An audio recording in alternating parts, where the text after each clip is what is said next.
میرے آقا مصطفیٰ کریم رؤوف الرحیم صلی اللہ علیہ وسلم فرماتے ہیں ماہ رمضان کو سارے مہینوں پر ایسی فضیلت ہے جیسے مجھ محمد کو تمام مخلوق پر فضیلت حاصل ہے۔ میرے آقا فرماتے ہیں ماہ رمضان شریف میں اگر تم ایک نیکی کرتے ہو تو اللہ تمہیں 70 کا ثواب عطا کرتا ہے، اور تمہارا خلوص بڑھ جاتا ہے تو اللہ تمہیں ایک نیکی کا 1000 عطا کرتا ہے، اخلاص اور بڑھتا ہے تو اللہ ایک نیکی پر تمہیں بے حساب ثواب عطا کرتا ہے، اس کا کوئی حساب ہی نہیں ہوتا۔ آقا کریم رؤوف الرحیم صلی اللہ علیہ وسلم فرماتے ہیں یہ ماہ رمضان کیا ہے؟ اللہ کے محبوب مصطفیٰ کریم صلی اللہ علیہ وآلہ وسلم ماہ رمضان شریف کے روزوں کی اہمیت بیان کرتے ہوئے فرماتے ہیں کہ ماہ رمضان شریف کا ایک روزہ اگر کوئی چھوڑ دے اور پھر ساری زندگی اس کے بدلے میں روزہ رکھے تو ساری زندگی کے روزے اس ایک ماہ رمضان کے روزے کے برابر نہیں ہو سکتے۔ یہ ماہ رمضان شریف کے روزے کو فضیلت حاصل ہے، اور اللہ کے حبیب صلی اللہ علیہ وسلم فرماتے ہیں جو ماہ رمضان شریف میں عبادت کر کے اپنی بخشش نہیں کروا سکتا، اپنی مغفرت نہیں کروا سکتا، پھر اس کو کبھی موقع نہیں ملتا کہ وہ اپنی مغفرت کا سامان کرے۔ آقا کریم صلی اللہ علیہ وآلہ وسلم فرماتے ہیں کہ سال بھر تک ماہ رمضان شریف کے لیے جنت کو آراستہ کیا جاتا ہے، جنت کو سجایا جاتا ہے، جنت کو سنوارا جاتا ہے، اور آقا کریم صلی اللہ علیہ وسلم فرماتے ہیں بڑی بڑی آنکھ والی حوریں اللہ کی بارگاہ میں عرض کرتی ہے میرے کریم ہمیں ان کی دلہن بنانا جو ماہ رمضان شریف میں تیری عبادت کرتے ہیں، ہمیں ان کے نکاح میں دینا جو ماہ رمضان شریف کی راتوں کو جگ کر کے تجھے منانے کی کوشش کرتے ہیں۔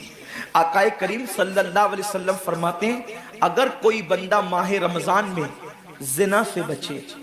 شراب سے بچے، جھوٹ سے بچے، کسی کو تہمت لگانے سے بچے، اور ماہ رمضان شریف کا احترام کرتے ہوئے گناہوں سے بچے، تو اللہ تبارک و تعالی ہر رات کے بدلے، رمضان شریف کی ہر رات کے بدلے 100 حوروں کے ساتھ اس کا نکاح فرمائے گا۔ یعنی 30 راتیں ہیں تو 100 حوروں کے ساتھ اس کا نکاح ہوگا۔ اور آقا کریم صلی اللہ علیہ وسلم فرماتے ہیں ماہ رمضان شریف کا احترام جو کرے اور احترام ماہ رمضان میں جو لغویات اور خرافات کو ترک کر دے، جو گناہوں کو چھوڑ دے،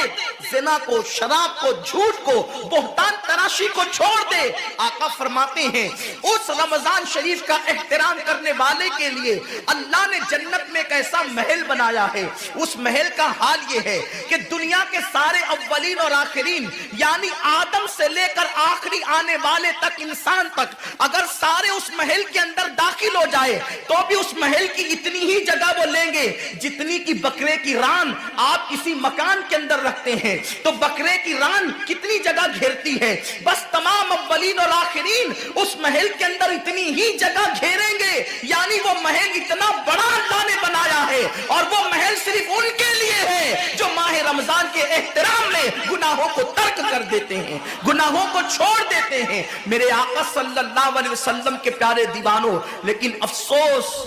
ہم اور دنوں کی طرح ماہ رمضان شریف کی راتوں کو ضائع کر دیتے۔ تاجروں کا سیزن آتا ہے تو تاجر پہلے سے تیاری کرتے ہیں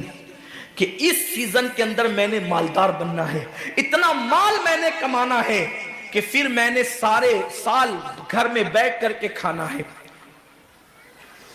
ٹیلر لوگ تیاری کرتے ہیں عید کے موقع پہ اتنی محنت کریں گے رات دن کہ سال بھر اگر کوئی کسٹمر نہ بھی آئے تو وہ گھر بیٹھ کے آرام سے کھا سکے۔ کپڑے والے سوچتے ہیں کہ سیزن آئے گا، جو بھی سیزن ان کا آتا ہے اتنا کمائیں گے کہ سال بھر بیٹھ کے کھائیں گے۔ لوگوں جیسے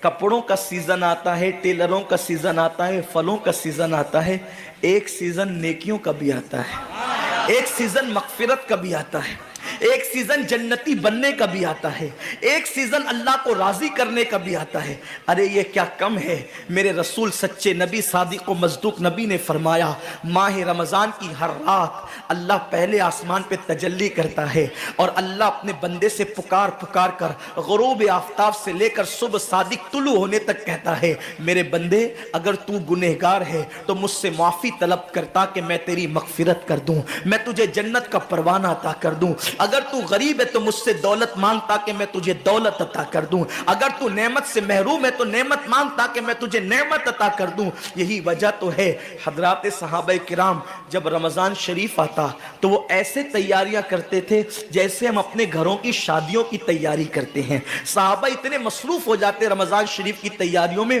اور کیسی تیاری کرتے، ہم بھی رمضان شریف کی تیاری کرتے ہیں۔ ہماری تیاری کیا ہے؟ سحری میں تری کے مسالے کو چاہیے، سحری کے اندر یہ چاہیے، سحری میں وہ چاہیے، افطار میں یہ چاہیے، افطار میں وہ چاہیے۔ مجھے اس سے کوئی جو ہے وہ شکوہ نہیں، میرے آقا نے اس سے منع نہیں کیا۔ حضور فرماتے ہیں کہ رمضان شریف میں گھر والوں کا دسترخوان وسیع کر دیا کرو، گھر والوں پہ زیادہ خرچ کیا کرو، اس لیے کہ جو گھر والوں پہ رمضان شریف میں خرچ کرتا ہے اللہ اس کو اپنی راہ میں خرچ کرنے کا ثواب عطا کرتا ہے۔ اور فاروق اعظم فرماتے ہیں جو رمضان شریف میں کشادگی کرے گھر والوں پر اللہ اسے جہاد میں خرچ کرنے کا ثواب عطا کرتا ہے۔ مجھے اس سے کوئی شکوہ نہیں، لیکن صحابہ کی تیاری کیا ہوتی تھی؟ جب رمضان شریف آتا صحابہ اپنے بستر کو باندھ دیا کرتے تھے۔ رمضان شریف آتا تو صحابہ بستر کو باندھ دیتے تھے۔ کیوں باندھ دیتے تھے بستر کو؟ اس لیے کہ اب سونا نہیں ہے، سونے کی راتیں 11 مہینے کی راتیں ہیں، اب غفلت میں زندگی نہیں گزارنا ہے، بلکہ راتوں کو جگ کر دن کو جگ کر اللہ کی اتنی عبادت کرنا ہے کہ عبادت کا سیزن آ گیا۔ اس لیے کہ اللہ کے رسول فرماتے ہیں جس نے رمضان شریف پایا اور عبادت کر کے اللہ کو راضی نہیں کر لیا ایسا بندہ ہمیشہ اللہ کی رحمت سے دور کر دیا جائے۔ اس لیے صحابہ رمضان شریف کی تیاری کرتے تھے، بستر باندھ دیتے تھے، اور اپنا معمول کیا ہے؟ جو فجر میں سوئیں گے تو وہ عصر میں اٹھیں گے، رات بھر جاگیں گے کرکٹ کھیلتے ہوئے، رات بھر جاگیں گے گلیوں میں گھومتے ہوئے۔ میرے آقا صلی اللہ علیہ وسلم کے دیوانوں، بہت قیمتی وقت آ رہا ہے، بہت قیمتی مہینہ آ رہا ہے۔ یہ وہ مہینہ ہے جو جہنمیوں کو جنتی بناتا ہے۔ آقا کریم صلی اللہ علیہ وسلم فرماتے ہیں ہر افطار کے وقت اللہ 60,000 ایسے جہنمیوں کو جہنم سے آزاد کر کے جنتی بناتا ہے جن کا جہنمی ہونا واجب ہو گیا تھا۔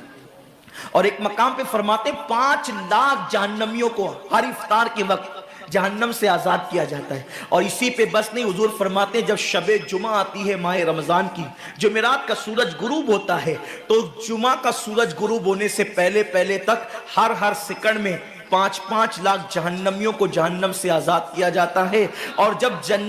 جمعہ کا آخری وقت آتا ہے، آخری ساعت آتی ہے، میرے کریم